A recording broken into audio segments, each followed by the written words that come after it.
అందరికీ నమస్కారం అండి. ఈరోజు మీ అందరికీ కూడా డాక్టర్ బిఆర్ అంబేద్కర్ కోనసీమ జిల్లా అల్లవరం మండలం వేయించేసినటువంటి మన మొగలమూరు మరియు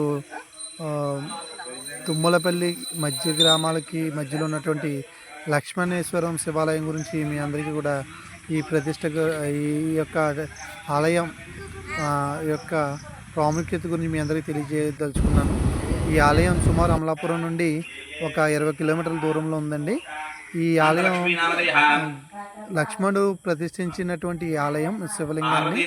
ఈ శివలింగం సంవత్సర కాలంలో 2 రకాలలో మనకి కలర్స్ మారుతూ కనిపిస్తుంది. ఇక్కడ ఈ ఆలయం ప్రత్యేకత మొదటిగా కొంతకాలం తెలుపు రంగులో మరు సగం కాలంలో నలుపు రంగులో ఇక్కడ శివలింగం దర్శనం ఇవ్వడం జరుగుతుందండి. త్రేతాయుగంలో ఈ యొక్క దేవాలయాన్ని శివలింగాన్ని కూడా లక్ష్మణుడు ప్రతిష్ఠించడం జరిగింది. త్రేతాయుగంలో ఏదైతే మన రావణాసురుడి వధించిన తర్వాత బ్రాహ్మణ హత్య నివారణ నిమిత్తం రాముడు సీతాదేవి కూడా ఈ యొక్క త్రివేణి సంగమం ఏదైతే ఉందో ఈ నదులు అన్నీ కలిసి సముద్రం దగ్గర కలుస్తాయి. అక్కడ శివలింగాన్ని ప్రతిష్ఠించి అక్కడ పూజలు చేయడానికి శివలింగాన్ని తీసుకురావాల్సిందిగా హనుమంతుడు వారిని శ్రీరాములు ఆదేశించడం ఏంటి. ఎవరైతే ఆంజనేయ స్వామి ఉన్నాడో ఆ విగ్రహాన్ని తీసుకురావడానికి వెళ్ళగా ఆంజనేయ స్వామి విగ్రహం తీసుకురావడం లేట్ అవుతుందని చెప్పి సీతాదేవి రాముడు కూడా రామేశ్వరంలో ఇసుకతో శైవత శివలింగాన్ని స్థాపించడం జరిగింది. అప్పుడు శివుడు రాముడు నన్ను తీసుకురమ్మని చెప్పి శివలింగాన్ని ఇక్కడ స్థాపించేశారనే కోపంతో ఏదైతే ఆంజనేయ స్వామి విగ్రహాన్ని అక్కడ వదిలేసి వెళ్ళడం శివుడిని అక్కడ ఆంజనేయ స్వామి కోపాన్ని తగ్గించడానికి శ్రీరాములు వారు లక్ష్మణుడిని పంపి లక్ష్మణుడి చేత మళ్ళా ఆ శివలింగాన్ని ప్రతిష్ఠించడం చేయడం జరిగింది. లక్ష్మణుడు ప్రతిష్ఠించినటువంటి ఈ శివాలయానికి లక్ష్మణేశ్వరం అని పేరు వచ్చింది. ఈ యొక్క స్వామివారు కూడా లక్ష్మణేశ్వర స్వామిగా మనకు దర్శనం ఇవ్వడం జరుగుతుంది. ఇక్కడ ప్రత్యేక విశిష్టత ఏంటంటే 2 విధాలుగా ఒకే సంవత్సర కాలంలో 2 విధాలుగా శివలింగం దర్శనం ఇవ్వడం జరుగుతుంది. ఈ శివలింగం గురించి మరిన్ని వివరాలు పూజ అనంతరం స్వామివారు వివరించడం జరుగుతుంది. ఈ విషయాలు తెలుసుకోండి.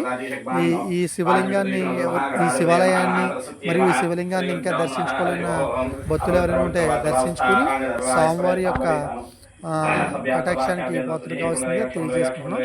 Thank you. श्रीकृष्णाय महागौरसङ्कल्पविधानेन अस्य जीवानस्य गोत्रोद्भवस्यः सर्वस्वगोत्रोद्भवस्यः महागणाधिपतिप्रतित्यर्थम् अस्य जीवानस्य गोत्रोद्भवस्यः भारद्वाजगोत्रः सूर्यविक्रनागसाय वदविलक्ष्मीगणेश शरणनामदेः द्रवत्नीसमेधः बालसूर्यप्रद्युम्नानामदेः शरण्यवत्यः अगस्त्यवैरमलक्ष्मीनामदेः पुण्यवत्यः स्वाधीनक्षत्रयादस्यः सम्पूर्णायुधो महालक्ष्मणेश्वरस्वामी सम्पूर्ण दिव्यानुग्रहराशु इष्टाम्यादवधु अस्य जीवानस्य